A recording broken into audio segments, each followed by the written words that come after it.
The other model that we have is our 7-foot Commander rod. And our 6'6" and our 6'1" are primarily our jigging rods. I use my 6'6" when I'm Lindy rigging the red tail and doing my heavy jigging and weed cover, you know, with paddle tail swim baits. And then when I start getting into my live bait rigging, I like to use my 7-foot rod. Everybody goes, well, what's the difference between a 6'1", 6'6", and a 7-foot? Well, the 7-foot is actually our bread and butter rod.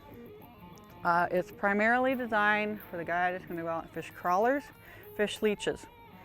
And as you notice, I have a Lindy rig on here, I have a slip bobber on here.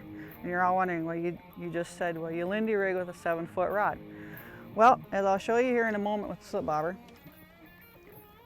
I have, you know, just your normal, you know, walking sinker, 4-foot snell, you know, a hook on the end. And as you can see, with this rod here, it's got a moderate fast action. When I say moderate, it's not real quick, it has a lot of bend.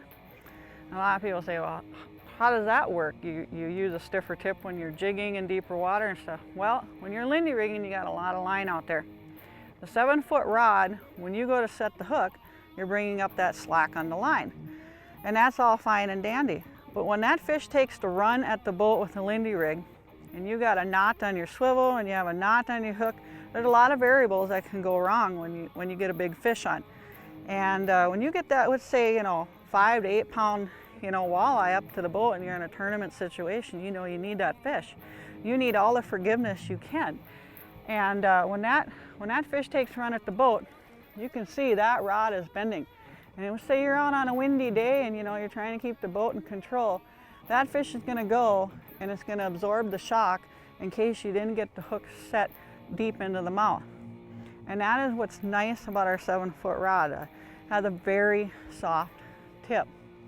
Everybody goes, well, how do you set the hook with a soft tip when you're Lindy rigging? Because a lot of guys, they let the line out, and when they let the line out, they just want to set the hook right away as soon as they feel the fish. That's not what you want to do.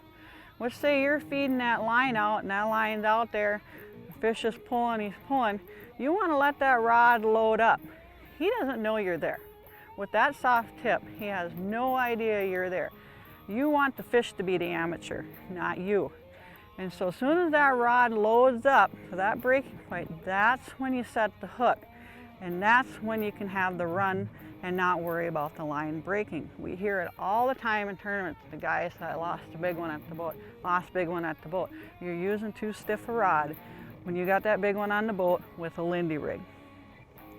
Now as you can see, 7-foot, just like I talked about earlier, all our rods, they measure out just like they say, 7-foot, 6'1", 6'6".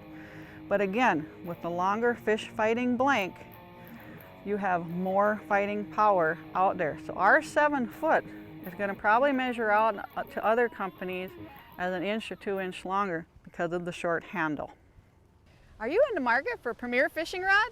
Check out Commander Rods at commanderrods.com.